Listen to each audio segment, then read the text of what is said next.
Yo, what's going on? It's Terrell, Hall of Fame, D-Line, TBKC, and all that other sweet, beautiful, wonderful shh. This one here, we're talking about thrombosis or blood clots, and they're affecting dogs, everything from pulmonary embolisms and aneurysms. Now, we don't think about this a lot, but a lot of times what happens is people be like, well, I just came outside and the dog was dead. And they're like, it was nighttime, I don't know what happened.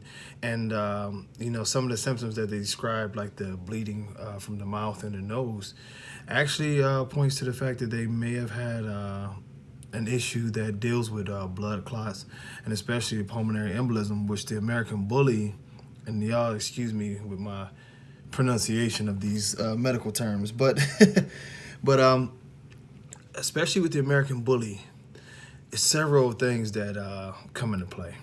And what comes into play, a lot with the American bully is people just not doing proper vaccinations, and not only that, but also not taking care of the issues with parasites, like especially heartworms. Heartworms and other parasites, for that matter, of course, they're blood suckers. So they create, a lot of scar tissue, a lot of blood, which ramps up the possibility for infection, which also ramps up the possibility for, these issues to occur. And a lot of times where the real issue starts at is when a vein is restricted and the blood flow is not allowing the tissue to get enough blood flow to that area. You'll see this happen. Now, and I'm just saying all this because believe me, this could be a 50 to 60 minute video. So I'm gonna point out these things with the American bully. One of the issues with the American bully, and we can say with the bulldogs in general, is that breathing. Y'all have heard me talk about that harsh breathing that, we've seen them where the dogs, you can see that the dogs, pigmentation in the mouth at times is starting to turn blue, a lack of oxygen, and you hear that that hard breathing sound, that lack of oxygen. Well, it's two different things that's going on there. Of course, lack of oxygen is terrible. That could cause issues in itself. But another thing that happens inside the dogs is this. That's an abrasion, that what you hear. And what has happened in a lot of ecropsies, once they cut those dogs open, they find out that the lungs have been greatly scarred. It's a lot of scar tissue there. It's a lot of, basically infection at this point from the scar tissue, from that, that repetition of that abrasive breathing and that hard issue. And what happens is it starts to form some clots in there. This can cause a major issue, of course, that is, restricting oxygen and blood flow. Now, this has many different effects because as the body works, of course, the lungs provide the oxygen for the bloodstream, for the heart, and all this good stuff. Now, by not allowing the proper amount of oxygen, the heart goes under duress. Once the heart goes under duress, it's not pumping. Well, it's actually pumping a lot harder to try to make up for the lack of oxygen that's coming through. But also, it's very, very hard for the other organs, including the brain, to get the amount of oxygen that's needed to perform well. Needless to say, this equals death. Now, we've often taken it, they just got a little breathing problem. And this is why I've been so hard about breathing problems, is because there's no such thing as a little breathing problem. If you're having trouble breathing, and that includes you as a human being, if you're having trouble breathing, it's a detriment to every single part of your body. Every part of your body. Oxygen is a must. Oxygen and water is a must. And a lot of us, we're like, oh, why did he just die? Sometimes it's not just that the dog fell over and died at that moment. It's a lifetime of this.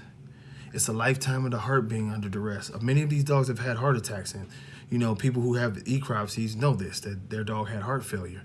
And it wasn't because of heartworms. It wasn't because of anything. It's just a lifetime of this dog's heart working 2-3 times harder than it's supposed to, and weakening during the process, which compounds this. If you got a healthy heart and it's working 2 to 3 times harder, great. You know what I mean?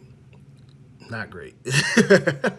But if you have a a heart that's already deteriorating and operating at, 60, sometimes 50, sometimes lower than that percent, and then you're doubling the workload or tripling the workload by the way that we like to add a ton of weight onto these dogs, it's going to die. It's just that simple. All of the things that we've been believing a lot of times talking about overheating, these are not overheating. It's not simply it. Sometimes, yes, the heat plays a part in there. And that's because, of course, the dog needs oxygen to cool itself off. But in many of these situations, we've seen these dogs die in very, very cool situations, like, 60 degrees or inside an air-conditioned building, and the dog just dies. And really what's happening is that the heart and lungs are giving out. Now, not just in the heart attack sense. Some of you may have heard me tell the story, but it was a very, very, very, very nice dog back in the day named Denial. Beautiful. Looked like a female version of Little Robot, but bigger. And I had her at the house, and I trained her, and I got her all the way together. And she was great. She was great. I mean, she was a monster, And she didn't even show the typical signs of this issue, And as we put her in the van and we were about to head out to the very, first show, the 2 Up, 2 Down Virginia show, my brother noticed. He said, "Man, something wrong with her now." And she was breathing a lot, a lot harder than she had ever breathed before.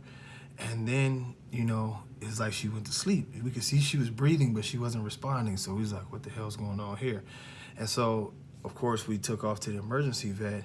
And by the time we got there, she was bleeding from the nose, and the mouth.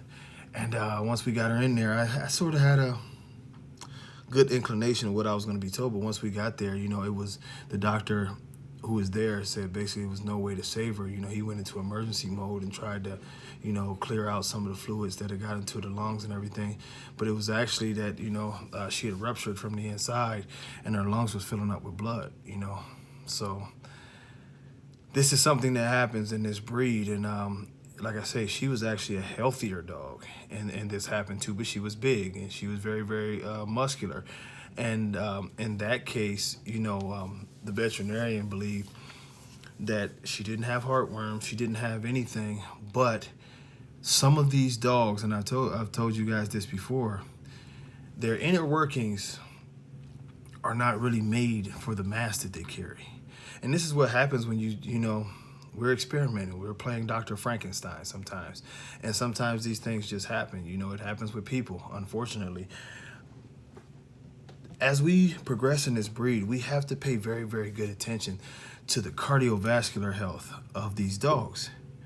And this is why it's important for you guys to take your breeding stock and have their hearts evaluated. A good doctor will put them through that and tell you if this dog is, a rating of this or that or the other, or this dog has excellent heart, his cardiovascular is this. There are doctors that will tell you if your dog's motor is doing right or wrong.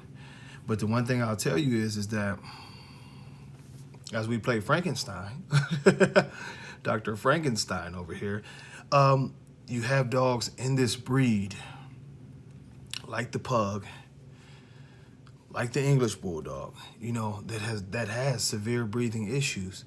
And those dogs, not to say it's right, but those dogs are lighter in weight a lot of times. The English, even though he's a very stout dog, is still lighter in weight. Now, because of people violating all kind of rules, you put in certain situations those cardio systems on dogs that are going to be bigger, more muscular.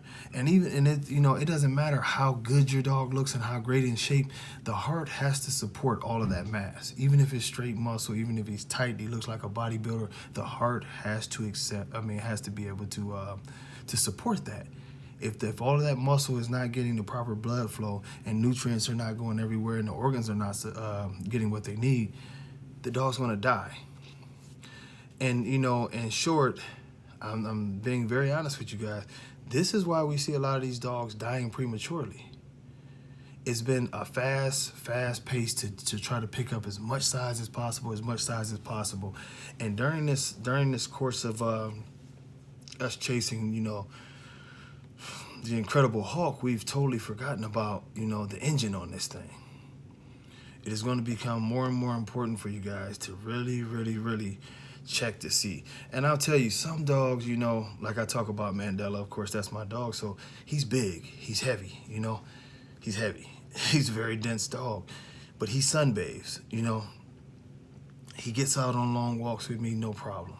You know, I know his cardio system has to be working at a high level, and I've never had him tested. He's getting older now, so I don't know if I will have him tested, but probably just to see where his rating comes out at. But you know, if you're not testing, at least pay very, very close attention to not only the lifespan, how did the dogs die before, you know, behind your pedigree, but make sure that, you know, your dog can exercise without falling out. That's the number one sign. If you can't take your dog on a basic 1 mile walk and him not just want to lay out and his mouth turning blue and purple and stuff like that, then you probably shouldn't be breeding that dog. I'm talking about 1 mile, a decent pace. Y'all laugh at this. Some of y'all are laughing at this, but the truth of the matter is over half of these bullies cannot take a 1 mile walk. They just can't. I'm not talking about even in heat. You can take them out at night. These dogs cannot make a 1 mile walk. That is a very strong sign that a lot of these issues are going to happen. The restriction of the blood flow will cause blood clots. It might show up in the form of a pulmonary embolism, or it might show up as an aneurysm in the brain. But one way or the other, if these dogs can't get proper blood flow and it's restriction, you know, to these veins and these arteries and all these things, crazy things are going on, the dog is going to succumb one way or the other, and it's not going to be pretty. And the sad part about this is, in a lot of cases, you won't see it coming. You know, you won't see it coming. You be like, oh, he's still healthy, and then one day you walk in there and he's dead. How many times have y'all heard that? I just went outside and the dog was dead. Or I just came home and he was dead in the living room. This wasn't something that just happened. The dog just didn't fall out and die. Healthy dogs don't just fall out and die. This was a ticking time bomb that nobody, I mean, that it was a lot of probably of the clues were ignored, or in some cases it's just pretty much genetic and we haven't tested or been responsible about about the breedings that we're doing, and we're making ticking time bombs that will die. This is something that we have to work on, you know. It's something that we have to push forward to make sure that we're doing better in the future. Let's make it happen, y'all. Until next time, man, much love. Peace.